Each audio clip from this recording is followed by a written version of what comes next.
सागर की मछली सागर से अपरिचित रह जाती है। इसलिए नहीं कि सागर बहुत दूर है, इसीलिए कि सागर बहुत निकट है। जो दूर है वो दिखाई पड़ता है, जो निकट है वो आंख से ओझल हो जाता है। दूर को जानना कठिन है, निकट को जानना ही कठिन। और जो निकट से भी निकट है उसे जानना असंभव। इसे थोड़ा हम ठीक से समझ लें, क्योंकि अंतर यात्रा में अत्यंत अपरिहार्य है जानना इसे। पूछते हैं लोग, कहां खोजें परमात्मा को? पूछते हैं कि जो भीतर ही छिपा है वो भूल कैसे गया है? पूछते हैं कि जो इतना करीब है कि हृदय की धड़कन भी उतनी करीब नहीं, श्वासें भी उतनी पास नहीं स्वयं के, वो भी बिछड़ कैसे गया है? जो मैं स्वयं ही हूं उससे भी विस्मृति कैसे हो गई है? और उनका पूछना तर्कयुक्त मालूम पड़ता है। प्रतीत होता है वे जो पूछते हैं ठीक ही पूछते हैं, और लगता है कि होना नहीं चाहिए था ऐसा। जो मेरे भीतर ही छुपा है उसे ही मैं नहीं जान पाता हूं। जो मैं ही हूं वो भी अपरिचित रह जाता है। तो फिर परिचय किससे होगा? पहचान किससे होगी? ज्ञान किसका होगा? जब पास ही छूट जाता है हाथ से तो दूर को हम कैसे पा सकेंगे? और ऐसा नहीं कि वो आज पास हो गया हो, वो सदा से ही पास है। अनंत अनंत काल से पास है। उससे क्षण भर को भी हमारा छूटना और दूर होना नहीं हुआ है। हम जहां भागे वो हमारे साथ भागता है, हम जहां जाएं वो हमारे साथ जाता है। नरकों में भी वो हमारे साथ यात्रा करता है, और स्वर्गों में भी, पाप में भी वो हमारे साथ उतना ही खड़ा होता है जितना पुण्य में। ये कहना भी ठीक नहीं कि साथ खड़ा होता है, क्योंकि जो हमारे साथ होता है उससे भी थोड़ी दूरी होती है। हमारा होना और उसका होना एक ही बात है। अगर ये सच है तो इस जगत में बड़ा चमत्कार हो गया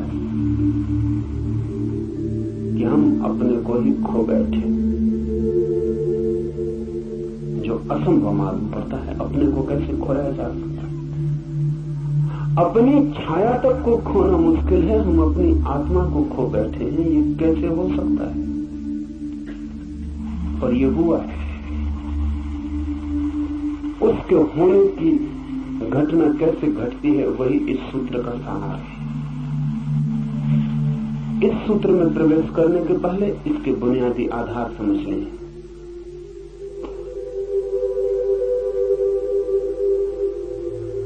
आंख की सीमा है, एक परिधि है। उससे ज्यादा दूर हो तो आंख नहीं देख पाती, उससे ज्यादा पास हो तो भी आंख नहीं देख पाती। आंख के देखने का एक विस्तार है। किसी चीज को आंख के बहुत पास ले आए फिर आंख नहीं देख पाएगी, बहुत दूर ले जाए तो भी आंख नहीं देख पाएगी। तो एक क्षेत्र है जहां आंख देखती है, और इस क्षेत्र के उस पार या इस पार आंख अंधी हो जाती। और आप तो इतने निकट हैं कि आंख के पास ही नहीं है, आंख के पीछे है। यही अड़चन है। ऐसा समझिए कि दर्पण के सामने खड़े हैं तो एक खास दूरी से दर्पण पर ठीक प्रतिबिंब बनता है। अगर बहुत दूर चले जाएं तो फिर दर्पण पर प्रतिबिंब नहीं बनेगा। बहुत पास आ जाए कि आंख को दर्पण से नहीं लगा ले तो प्रतिबिंब दिखाई नहीं पड़ेगा। लेकिन यहां मामला ऐसा है कि आप दर्पण के पीछे खड़े, इसलिए दर्पण पे प्रतिबिंब बनने का कोई उपाय ही नहीं।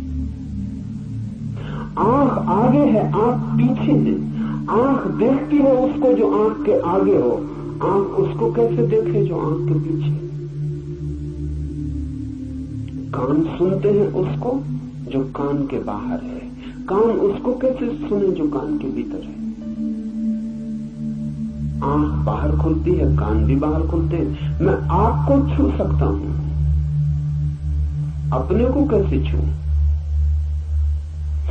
और अगर अपने शरीर को भी छू लेता हूं इसीलिए, तो वो इसीलिए कि शरीर भी मैं नहीं हूं, वो भी पराया है, इसलिए छू लेता हूं। लेकिन जो मैं हूं, जो छू रहा है, उसे कैसे छू? उसे किससे छू? इसलिए हाथ सब छू लेते हैं और खुद को नहीं छू पाते। आंख सब देख लेती है और खुद को नहीं देख पाती। अपने लिए हम बिल्कुल अंधे, हमारी कोई इंद्रिय काम की नहीं है। जिन इंद्रियों से हम परिचित हैं वो कोई भी काम की नहीं है। अगर कोई और इंद्रिय का उद्घाटन ना हो जो भीतर देखती हो, अगर कोई और आंख न खुल जाए जो भीतर देखती हो, जो पीछे देखती हो, जो उल्टा देखती हो, कोई कान न खुल जाए जिस पर भीतर की ध्वनि तरंगें भी प्रभाव लाती हो, तब तक हम स्वयं को देख और जान और सुन न पाएंगे। तब तक स्वयं को छूने का कोई उपाय नहीं।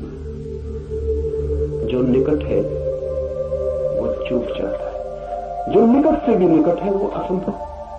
इसीलिए मछली सागर को नहीं जान पाती। दूसरी बात,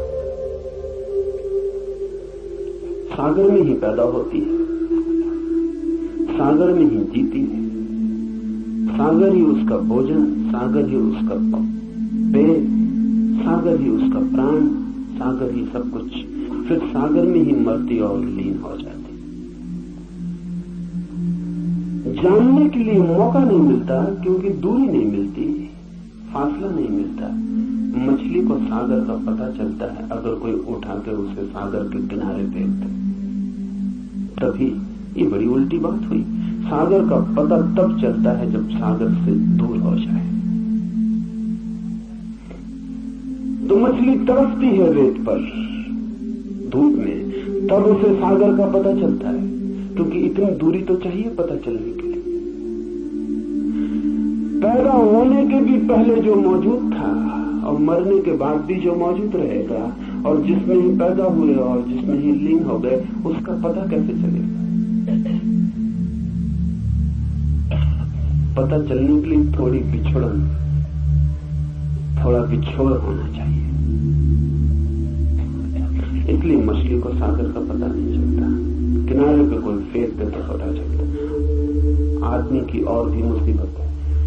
परमात्मा सागर ही सागर है, उसका कोई किनारा नहीं जिस पे आपको फेंका जा सके।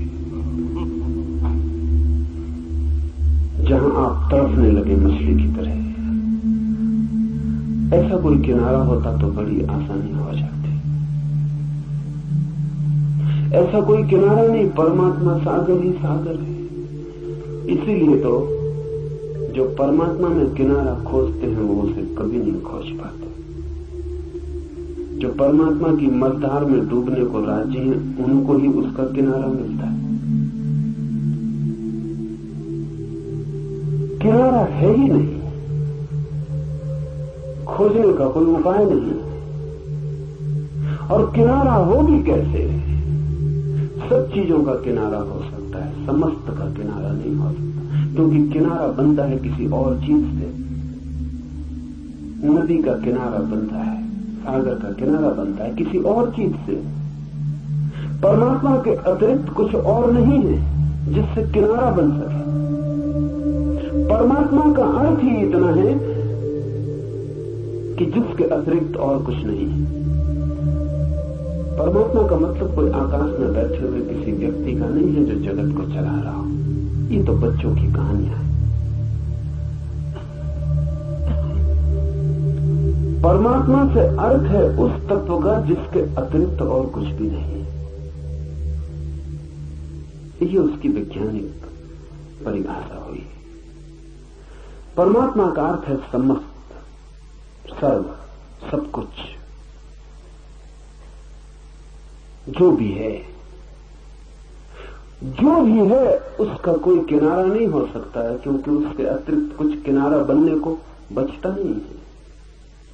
इसलिए परमात्मा मझधार है, वहां कोई किनारा नहीं। जो डूबने को राजी है वो उबर जाता है, जो उबरने की कोशिश करता है बुरी तरह डूबता है।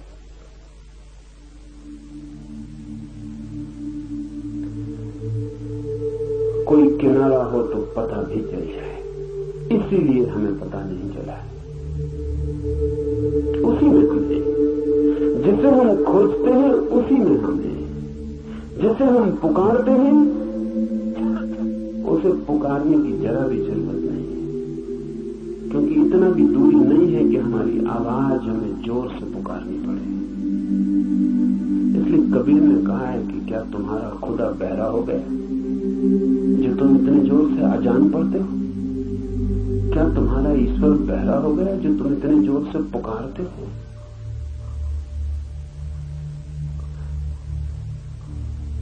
इतने पास है कि आवाज देने की भी तो जरूरत नहीं। अगर मौन भी कुछ भीतर होगा तो वो भी सुन लिया जाएगा, इतने पास है। दूसरे को पुकारना हो तो आवाज देनी पड़ती है, खुद को पुकारने के लिए आवाज देने की भी क्या जरूरत है? दूसरे का तो तभी सुनाई पड़ता है जब शब्द ध्वनित हो, स्वयं का तो मौन भी सुनाई पड़ता है। इतने जो निकट है वही कठिनाई है। इसे ठीक से ख्याल में ले लें कि सत्य से हम इसलिए चूक गए हैं क्योंकि हम उसी में पैदा होते, उसी से बनती हमारी मांस मज्जा, उसी से निर्मित होती हमारी हड्डियां, वही है हमारा श्वास, वही है हमारा प्राण, वही सब कुछ है। अनेक अनेक रूपों में, अनेक अनेक द्वारों से हम उसी का जोड़ हैं, उसी का खेल। फासला बिल्कुल नहीं है, इसलिए स्मरण नहीं आता, इसलिए स्मरण असंभव हो गया है। इसलिए संसार तो बहुत दिखाई पड़ता है, सत्य बिल्कुल दिखाई नहीं पड़ता। संसार दूर है, जगह है दोनों के बीच में।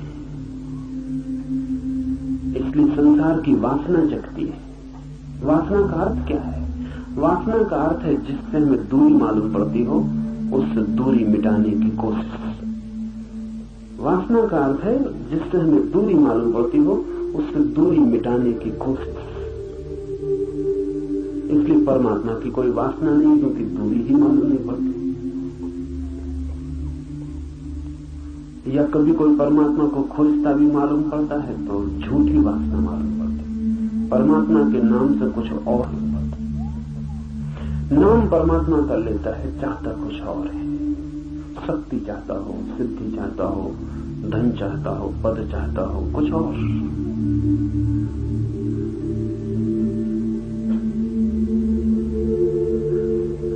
एक मित्र मुझे आके कहते थे कि जब से आपके शिविर में, साधना में लीन होने लगे बड़ा लाभ हो रहा है। पूछा क्या लाभ हो रहा है? तो उन्होंने कहा अभी आध्यात्मिक तो नहीं हो रहा, लेकिन आर्थिक शुरू हो गया।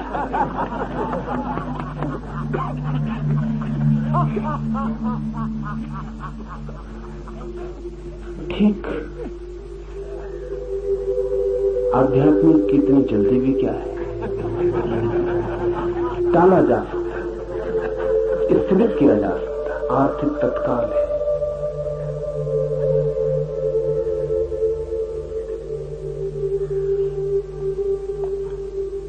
हम खोजते कुछ और हैं, नाम कुछ और देते हैं। जहां जहां हमने परमात्मा लिख छोड़ा है, अगर जरा हम लेबल उखाड़े तो भीतर कुछ और पाया जाएगा। हम कुछ और चाहते हैं। जो आदमी कुछ और चाहता है परमात्मा के नाम से, वो आदमी उससे ज्यादा बेईमान है जो सीधा संसार चाहता है। कम से कम एक ऑनेस्टी, एक ईमानदारी है, एक प्रामाणिकता है। एक आदमी कहता है मैं धन चाहता हूं, एक आदमी कहता है मैं काम वासना चाहता हूं, एक आदमी कहता है मुझे पद चाहिए, अहंकार की तृप्ति चाहिए, एक आदमी कहता मैं तो परमात्मा चाहता हूं। लेकिन परमात्मा की चाह में मन उसका कुछ ऐसा ही है कि एक दिन दुनिया को दिखा दूं कि मेरी मुट्ठी में परमात्मा थी। इसलिए परमात्मा की खोजी को अगर ख्याल से देखें, अगर उसका अहंकार बढ़ता जाए तो समझना कि उसकी खोज किसी और चीज की। अहंकार क्षीण होता जाए, टूटता जाए, विसर्जित होता जाए तो ही समझना कि खोज परमात्मा की। सन्यासियों की अकड़ जाहिर है, महात्माओं की अकड़, बड़े बड़े राजनीतिक भी मात हो जाए उस अकड़ से। राजनीतिक की तो खोज ही ठीक है, उसी अकड़ के लिए, बाकी भी साफ, उसमें कुछ जाल नहीं है ज्यादा, कुछ होने का मजा ही सारी बात है। लेकिन महात्मा की बात कुछ और है, वो कहता है ना कुछ होने की खोज में, और फिर कुछ होता चला जाता है। दो महात्मा मिल जाए तो उनको एक तख्त पे बिठाया नहीं जाता, क्योंकि ऊंचे नीचे कौन बैठे, कहां बैठे, इसीलिए महात्मा मिलते नहीं एक दूसरे से, क्योंकि बड़ी दिक्कतें आती हैं। एक मित्र पागल है, थोड़े पागल ऐसे कि महात्माओं को मिलाने की कोशिश करते हैं। वो मुझसे कहने लगे कि बड़ी मुसीबतें आती, यहां तक सवाल उठता है कि अगर दो महात्माओं को मिलाया तो नमस्कार में पहले हाथ कौन जोड़े।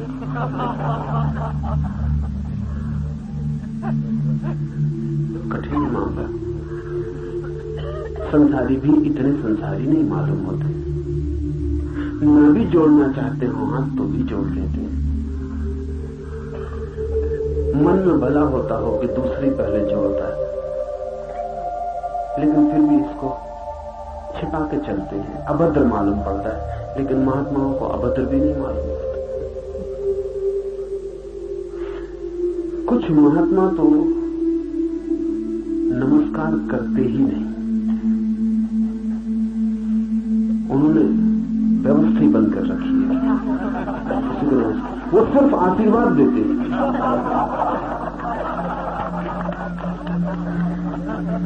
ऐसे एक महात्मा को मिलाने के लिए कोई मित्र कोशिश में थे किसी दूसरे महात्मा को, तो दूसरे महात्मा ने कहा और सब तो ठीक, लेकिन हम नमस्कार में करें और वो आशीर्वाद दे दें तो इसमें सब खराब हो जाए। ये हमारी खोज कुछ और है, धर्म से कुछ, परमात्मा से कुछ लेना देना नहीं। हम कुछ और चाह रहे हैं, कुछ और मांग रहे हैं, लेकिन बेईमान है और हमने शब्द कुछ और ओढ़ रखे। परमात्मा की खोज कैसे हो, क्योंकि दूरी नहीं है। दूरी हो तो वासना जगती है, फासला हो तो दिल होता है दौड़े, फासला हो तो जीतने की आकांक्षा पैदा होती है, कठिनाई हो तो अहंकार को रस आता है पराजित करने का, जीतने का। फासला ही नहीं, दूरी ही नहीं, परमात्मा मिला ही हुआ है। ऐसी हालत जैसे कि तेंजिंग या हेनरी एवरेस्ट पर चढ़ते हैं तो मजा क्या है? पहला आदमी मनुष्य के इतिहास में एवरेस्ट पर खड़ा हो जाता, और तो एवरेस्ट पे कुछ भी नहीं है, लेकिन एवरेस्ट पर पहला आदमी इतिहास का खड़ा हो जाता है तो अहंकार को एक ऐतिहासिकता मिल जाती। अब दुनिया में जब तक एवरेस्ट है तब तक हिलेरी और तेंजिंग का नाम मिटाना मुश्किल है।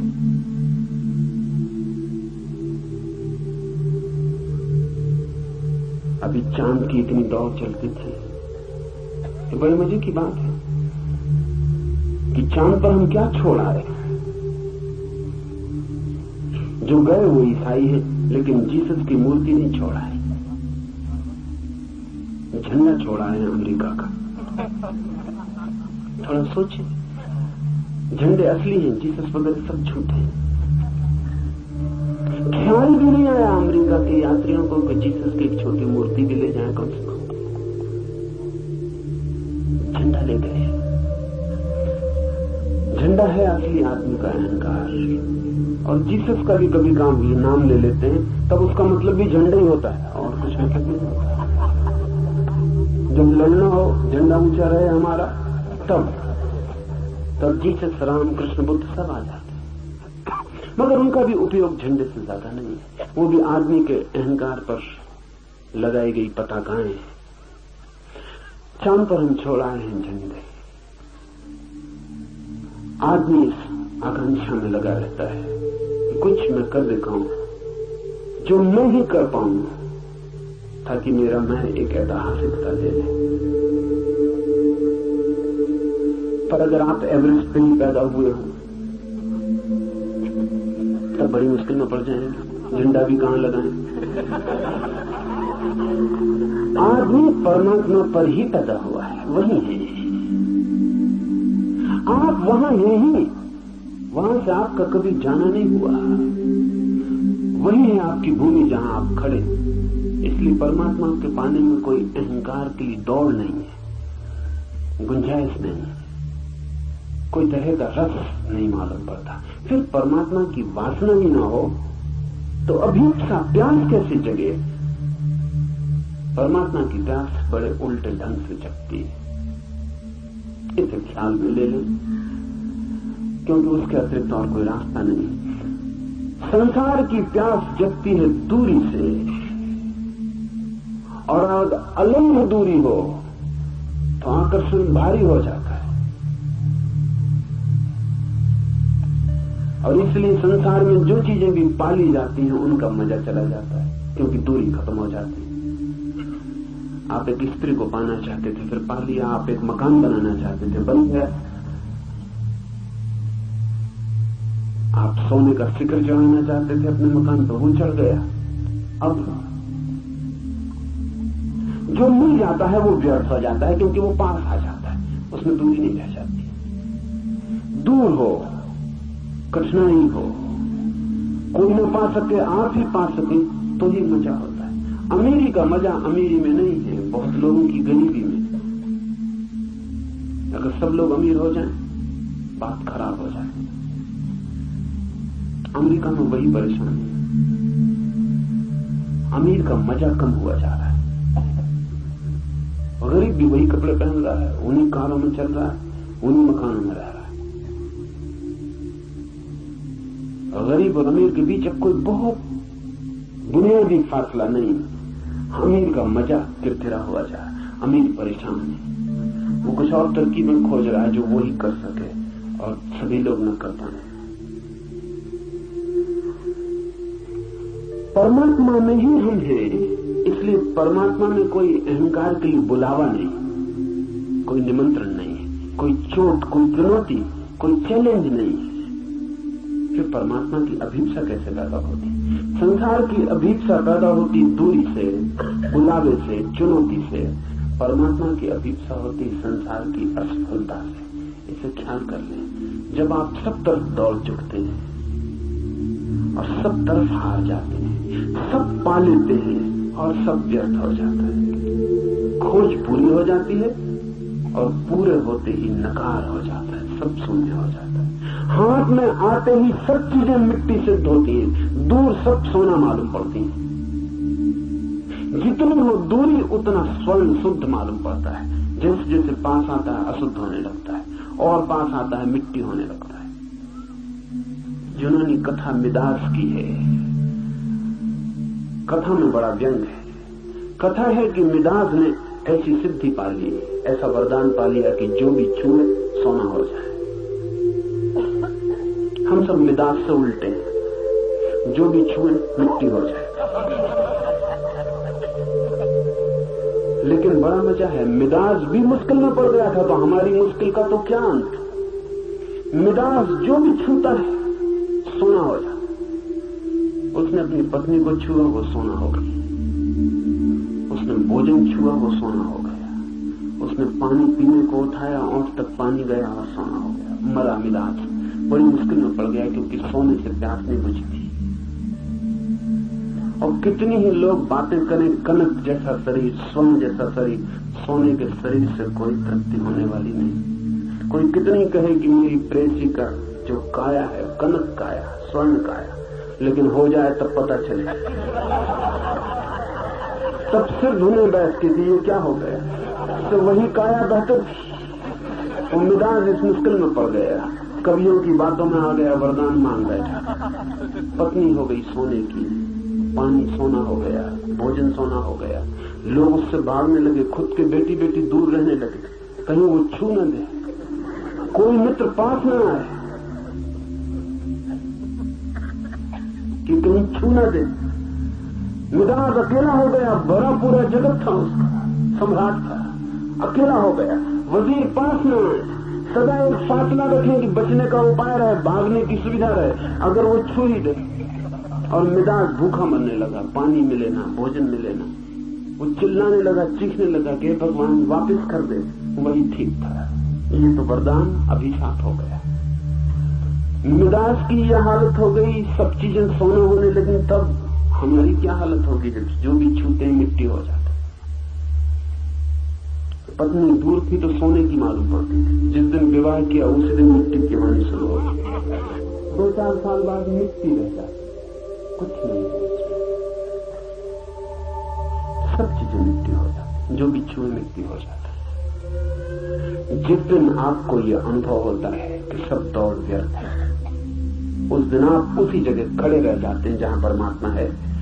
जिस दिन आपको पता चलता है कि दौड़ के कुछ भी नहीं मिला, कुछ भी नहीं पाया, उस दिन दौड़ते नहीं है। और न दौड़ने की वजह से वो दिखाई पड़ जाता है जो दौड़ने की वजह से दिखाई नहीं पड़ रहा था। दौड़ने की धुन थी सवार, तो दूर की चीजें दिखाई पड़ती थी। दौड़ना व्यर्थ हो जाए तो दूर से आंख पास लौट आती है, और अगर सारी ही दौड़ व्यर्थ हो जाए तो आंख उल्टी हो जाती है। अब तक बाहर देखती थी, अब भीतर देखने लगती।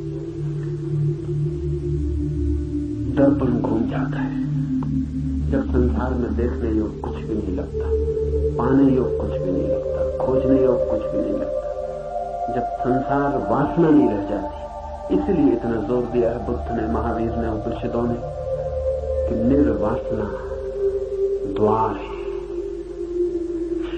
वासना है दूर जाने की व्यवस्था, निर्वासना है पास आने का द्वार। इस सूत्र को हम ख्याल में ले लें। शरीर के भीतर छिपा है वह अजन्मा नित्य, कभी पैदा नहीं हुआ जो, और सदा है और सदा है और सदा है। ऐसा जो अजन्मा नित्य है वो इसी शरीर के भीतर छिपा है, लेकिन शरीर को उसका कोई पता नहीं। शरीर है पृथ्वी का अंग, वो पृथ्वी के भीतर छिपा है, पर पृथ्वी को उसका कोई पता नहीं।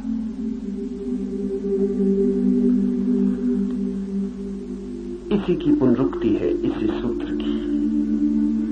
अग्नि के भीतर छिपा है, अग्नि को पता नहीं, सब जगह छिपा है, और जहां छिपा है, जिसके भीतर छिपा है उसे ही पता नहीं। क्यों? क्योंकि जिसके भीतर छिपा है वो बाहर दौड़ रहा है। आपने कभी अनुभव किया शरीर की भीतर की तरफ दौड़? अगर आप अनुभव कर लें तो समाधि उपलब्ध हो जाए। आपने शरीर की बाहर की तरफ दौड़ अनुभव की है? एक सुंदर काया दिखाई पड़ती, शरीर दौड़ने लगा, पुलक आ गई, शरीर का रोआ रोआ भागने लगा। एक सुंदर फूल दिखाई पड़ा, आंखें भागने लगी। एक सुंदर ध्वनि सुनाई पड़ी, कान भागने लगे। शरीर भागता है सदा बाहर की तरफ। कभी आपने अनुभव किया कि भीतर की तरफ भी शरीर भागा हो? कभी अनुभव नहीं किया। तो शरीर को पता भी कैसे चले कि कौन भीतर छिपा है, जहां शरीर जाता ही नहीं, जहां शरीर कभी देखता नहीं, सुनता नहीं, खोजता नहीं, शरीर को पता कैसे चले? शरीर अपरिचित रह जाता है उससे ही जिसका वो शरीर है। सब दौड़ बाहर की तरफ है, इसलिए भीतर अज्ञान छा जाता है। ये सूत्र अनेक अनेक द्वारों से एक ही बात की पुनरुक्ति है। वायु के भीतर जो छिपा है वायु उसे जानती नहीं। मन जिसका शरीर है मन उससे अपरिचित। अहंकार जिसकी देह है अहंकार उसके प्रति अनजान। चित्त जिसका शरीर है अक्षर अव्यक्त जिसका शरीर है वो भी उसे जानते नहीं जो भीतर छिपा है। मृत्यु भी उससे अपरिचित रह जाती है जिसकी मृत्यु घटित होती है। जो मरता है इधर अजीब वाक्य है क्योंकि जो मरता है मृत्यु उससे अपरिचित रह जाती है। जो मरता है वो मरता ही नहीं। मृत्यु जब घटती है तो कौन मरता है? कोई भी नहीं मरता क्योंकि शरीर सदा से मरा हुआ है, उसके मरने का कोई उपाय नहीं। और शरीर के भीतर जो छिपा है वो सदा से अमृत है, उसके मरने का कोई उपाय नहीं। सिर्फ संबंध टूटता है। अमृत का और मृत का संबंध टूटता है मृत्यु में, लेकिन मृत्यु इतने निकट भी आके उससे अपरिचित रह जाती है वो जो अमृत है। इसलिए तो हम कितनी बार मर चुके और हमें अब तक पता नहीं चला कि हमारे भीतर वो भी है जो मरता नहीं।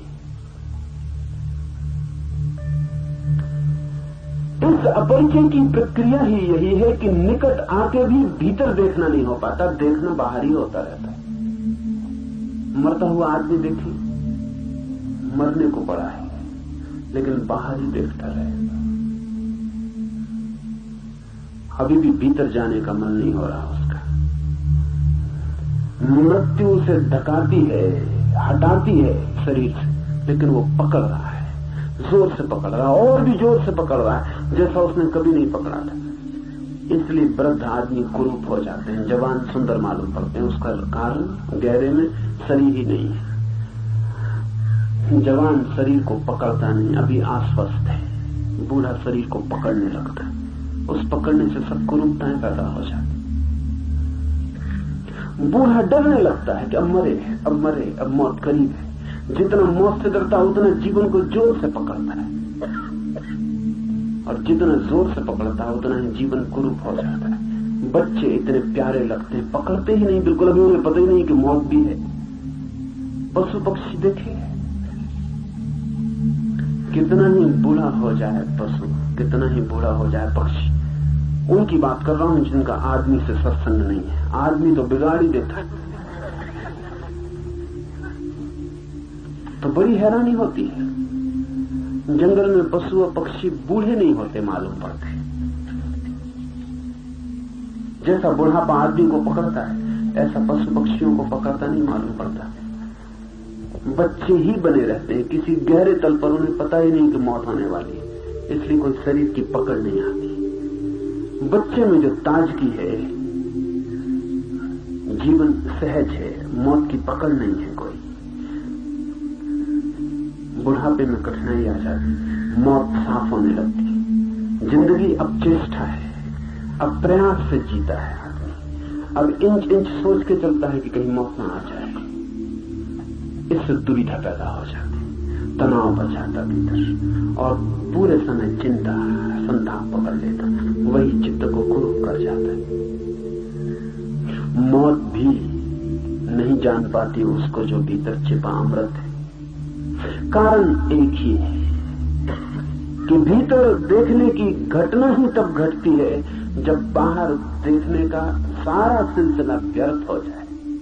इसे थोड़ा हम समझ लें।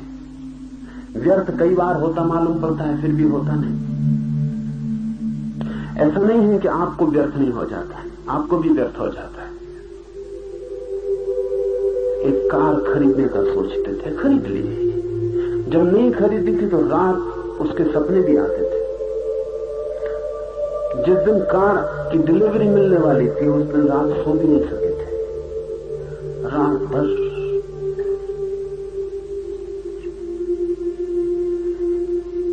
ओटेगा वाई गासिट ने लिखा है, अपने एक मित्र के बाबत तो उसने एक बहुत खूबसूरत गाड़ी फेरारी खरीदी, बड़ी कीमती गाड़ी। और पहले ही दिन लेके उसे निकला, जरा सी खरोच लग गई। बच्चा नहीं था मित्र, 50 साल का आदमी था, गैर पढ़ा लिखा नहीं था, यूनिवर्सिटी का प्रोफेसर था, साधारण विषय का प्रोफेसर नहीं था, फिलोसफी का प्रोफेसर। ओर्टेगा वाई गॉसिप में लिखा है कि मैंने अपने उस मित्र को अपनी मां के कंधे पर सिर रखते रोते देखा। फेरारी में खरोच लग गई, कार थी कीमती, न मालूम कितने सपने देखे होंगे। जो खरोच थी वो भीतर तक चली गई, आत्मा तक प्रवेश कर गई और तभी रोया है। रोते आप सब भी हैं। वो आदमी जरा ईमानदार रहा होगा, खुद ही सड़क पर मां के कंधे पर सिर रखकर रोने लगा। लेकिन कितने दिन चलेगा ये? 2-4 दिन में फेरारी पुरानी पड़ जाएगी। महीने 2 महीने में ये आदमी इसी गाड़ी में बैठेगा, इसे पता भी नहीं चलेगा कि किस गाड़ी में बैठा है। इस गाड़ी से ऊंच जाएगा, लेकिन गाड़ियों से नहीं उबेगा, दूसरी गाड़ी को सपना पकड़ लेगा। सोचेगा कि रॉल्स रॉयस हो जाए, कुछ और हो जाए। एक स्त्री से उठ जाएगा मन, एक पुरुष से उठ जाएगा, लेकिन स्त्रियों से नहीं उठेगा, पुरुषों से नहीं उठेगा। ऊँट तो हम भी हैं, लेकिन हमारी ऊँट वस्तुओं से बंधी होती है। हमारी ऊँट दर्शन नहीं बनती, हमारी ऊँट दृष्टि नहीं बनती। एक चीज से उठते हैं तो ठीक वैसे ही दूसरी चीज से पकड़ जाते हैं और ये सिलसिला जारी रहता है। इतना ही फर्क है आप में और किसी बुद्ध में कि आप एक स्त्री से उठते हैं, दूसरी स्त्री में रस बना रहता है। अपनी स्त्री से उठ जाते हैं, दूसरे की स्त्री में रस बना रहता है। जो पास है वो व्यर्थ हो जाता है, लेकिन जो दूर है वो साथ में मालूम रहता है। वो भी कल पास आके व्यर्थ हो जाएगा, लेकिन सभी चीजें पास नहीं आ पाती, कुछ चीजें दूर बनी ही रहती, इसलिए रस बना ही रहता, वासना दौड़ती रहती। बुद्ध एक स्त्री में उठ के समस्त स्त्री से उठ जाते। बुद्ध एक महल में रह के सब महलों में रह लेते। बुद्ध के लिए एक घटना काफी है, ये वैज्ञानिक बात है। एक पानी की बूंद अगर जान ली जाए तो सब सागर जान लिए गए। वो पागल होगा वैज्ञानिक जो पूरे सागरों की जांच करता रहे और कहे कि जब मैं सब पानी की बूंदों की जांच कर लूंगा तब वक्तव्य दूंगा कि पानी हाइड्रोजन और ऑक्सीजन से बनता है। हम सब वैसे ही पागल हैं। एक वैज्ञानिक एक बूंद को परख लेता, खोज लेता, तोड़ लेता, पा लेता है कि H2O, ये उदजन और ऑक्सीजन के अणुओं का ऐसा जोड़। खत्म हो गए, सब सागर व्यर्थ हो गए, सब सागर जान लिए गए। अब कहीं भी होगा पानी, न केवल इस पृथ्वी पर। वैज्ञानिक कहते हैं कि कोई 50,000 पृथ्वियां होंगी सारे विस्तार में। इन 50,000 पृथ्वियों पर कहीं भी अगर पानी होगा तो भी H2O, तो भी वो बनेगा इसी व्यवस्था से। सारा पानी जान लिया गया एक बूंद को जानकर।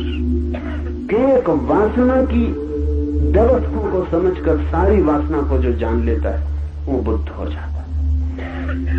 एक वासना को पहचान कर उसकी व्यर्थता को, उसकी अनिवार्य व्यर्थता को,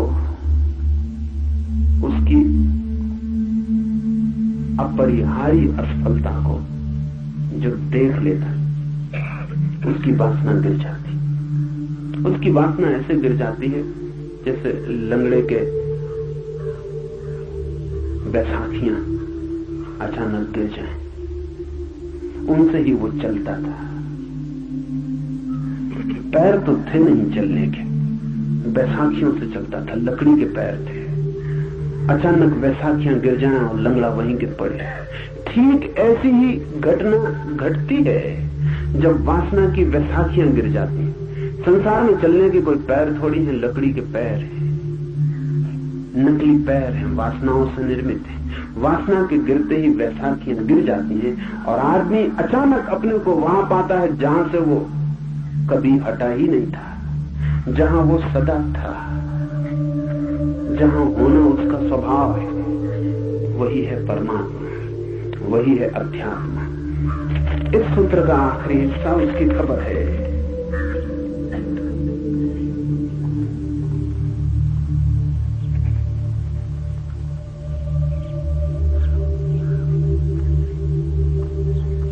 मृत्यु जिसका शरीर है और मृत्यु के अंदर जो है और मृत्यु जिसे जानती नहीं, वही इन सर्वभूतों का अंतरात्मा, उसके पाप नष्ट हो गए हैं और वही एक दिव्य देव नारायण है।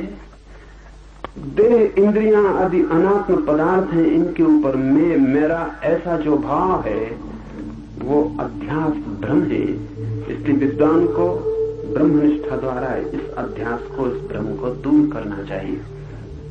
आखिरी बात इस सूत्र में, ये जो वासनाओं की दौड़ है ये इसीलिए है कि हमें दिखता है दूर कहीं कोई सपना पूरा होता होगा। जैसे मरुस्थल में कोई देखता है, दूर मालूम होता है जल का सरोवर, दौड़ता है, जल के लिए दौड़ता है। वहां जाके पाता है नहीं है कुछ, रेत ही रेत है, लेकिन तब तक कहीं और जल का सरोवर दिखाई पड़ने लगता है। भ्रम है, अध्यास है। सूर्य की किरणें जब तपती हैं जोर से रेत के ऊपर और वापस लौटती हैं, रिफ्लेक्ट होती हैं, जब वापस लौटने लगते हैं, तो कपती हुई सूर्य की किरणें जब वापस लौटती हैं, उनके कंपन के कारण भ्रम पैदा होता है कि लहरें कप रही हैं। और वो कंपन इतना सतत होता है और कंपन की एक धारा बन जाती है कि अगर पास में कोई वृक्ष खड़ा हो तो उस कंपन में उस वृक्ष की छाया नीचे दिखाई पड़ने लगती है। वो कंपन दर्पण का काम करने लगता है। और जब आपको दूर से दिखाई पड़ता हो पानी भी, और न केवल पानी, आकाश में उड़ती हुई बदलियों की नीचे प्रति छाया भी दिखाई पड़ती हो, तो भरोसा भी कैसे ना करें।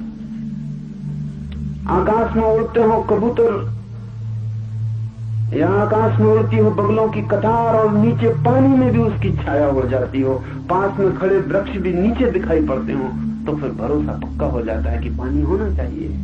न केवल लहरें दिखाई पड़ती हैं, लहरों में प्रतिबिंब भी दिखाई पड़ता है। पास जाके जैसे जैसे पास पहुंचते हैं वैसे वैसे द्रोहित होने लगती हैं छायाएं, बिल्कुल पास पहुंच के रेत आंख लगती है। अध्यास का अर्थ है जो नहीं है उसका दिखाई पड़ना। शंकर के लिए ये बड़ा प्यारा शब्द है और उपनिषदों के लिए बड़ा आधारभूत। अध्यास का अर्थ है प्रोजेक्शन, प्रक्षेपण, जो नहीं है उसका दिखाई पड़ना। वो जो दिखाई पड़ता है वहां है नहीं, आप अपने भीतर से आरोपित करते हैं। आप ही कारणभूत हैं उसे आरोपित करने के। एक चेहरा आपको सुंदर लगता है, वो सौंदर्य वहां है या आप आरोपित करते हैं, क्योंकि कल वही चेहरा आपको कुरूप लग सकता है। हो सकता है कल तक सुंदर न लगा हो, आज अचानक आपका दिव्य चक्षु खुल गया और आपको सुंदर दिखाई पड़ने लगा, और आपके मित्रों को अभी भी दिखाई नहीं पड़ता। कहते हैं लैला सुंदर नहीं थी, मजनू को दिखाई पड़ती थी। सारा गांव परेशान था और लोगों ने समझाया मजनू को कि तू पागल है, इससे बहुत सुंदर लड़कियां गांव में है, तू व्यर्थ ही दीवाना हुआ चाहता। तो कहा है मजनू ने कि लैला को देखना हो तो मजनू की आंख चाहिए। ये अध्यास है। सवाल लैला नहीं, सवाल मजनू की आंख है। सवाल वो नहीं है जो दिखाई पड़ रहा है, सवाल वो है जो देख रहा है। तो मजनू ने कहा मेरी आंख से देखो तब तुम्हें लैला दिखाई पड़ेगी। लेकिन इसमें खतरा है, मजनू की आंख से दिखाई पड़ेगी। अगर सच में मजनू की आंख उधार मिल जाए तो लैला जैसी मजनू को दिखाई पड़ती वैसी आपको दिखाई पड़ेगी। आंख भी एक चश्मा है, चश्मे के रंग उतर जाते हैं विषयों पर। आपकी सारी इंद्रियां प्रक्षेपण कर रही हैं, आप चारों तरफ अपने तरफ एक जगत निर्माण कर रहे हैं। आपका मन केवल ग्राहक नहीं है, निर्माता है। आप बना रहे हैं एक दुनिया अपने चारों तरफ, सौंदर्य की, सुगंध की, इसकी उसकी, आप एक दुनिया निर्मित कर रहे हैं। ये दुनिया वैसी नहीं है जैसी आप देखते हैं, ये आप पर निर्भर है। और आप बदल जाते हैं तो दुनिया इसलिए तो बदल जाती है। जवान दूसरी दुनिया देखता है, बूढ़ा दूसरी दुनिया देखता है, बच्चे दूसरी दुनिया देखता है। क्या फर्क क्या पड़ जाता? दुनिया वही है, लेकिन बच्चों के पास वो आंख नहीं है जो जवान के पास। बच्चे भी कंकड़ पत्थर बीन रहे हैं, रंगीन होना काफी है। जवान कहता है फेंको भी इनको, इनमें क्या रखा, इनकी कीमत क्या है। जवान के लिए अर्थ मूल्यवान हो गया, धन समझ में आने लगा। अब सिर्फ कंकड़ पत्थर बीनने से काम नहीं चलेगा, तितलियों के पीछे दौड़ने से कुछ हल होने वाला नहीं है। बच्चे तितलियां पकड़ रहे हैं, तितलियां स्वर्ग मालूम पड़ती हैं, जवान बच्चों को ना समझते। फिर आदमी बूढ़ा हो जाता, इंद्रियां थक जाती, अनुभव तिक्त होते, कड़वे होते, मुंह उनकी बेस्वाद धारा से भर जाता। जवान भी उसको देखते हैं कि ये भी दूसरी तरह की तितलियां पकड़ रहे हैं। तितलियां बदल गई, तितलियां नहीं बदली, बस और तरह की तितलियां पकड़ रहे हैं। बूढ़े रह जाते हैं, समझाए चले जाते हैं, कोई जवान उनकी सुनता नहीं। उनने भी अपने बाप दादों की नहीं सुनी।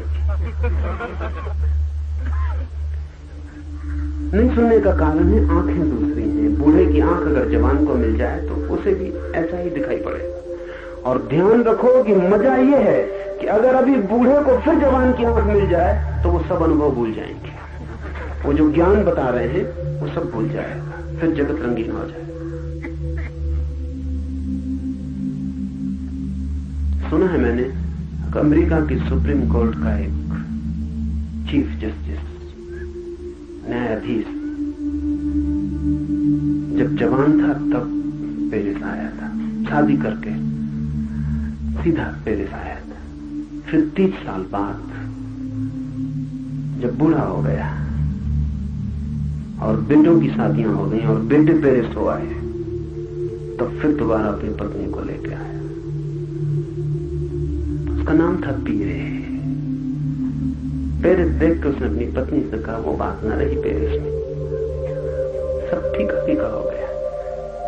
कहां वो दिन जब हम पहली दफा पेरिस आए थे? बात ही और थी, पेरिस कुछ और था। उसकी पत्नी ने कहा माफ करें आप भूल रहे हैं, पीरे और था, पेरिस तो वही है। हाँ, पेरिस तो अब भी वही है। जवान की आंख से देखें, पेरिस अब भी वही। पेरिस क्या बदलता है? लोग बदल जाते, दृष्टि बदल जाती। दृष्टि के बदलने से अगर जगत बदल जाता है तो समझना कि आपने जो जाना था वो अध्यास था, वो दृष्टि की वजह से पैदा हुआ था, वो जगत नहीं था। क्या ऐसा भी कोई उपाय है कि बिना दृष्टि के जगत देखा जा सके?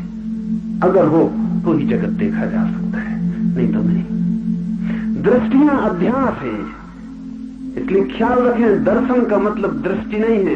दर्शन का मतलब है वैसी अवस्था जब सब दृष्टियां शांत हो जाती, कोई दृष्टि नहीं रह जाती, तब देखना।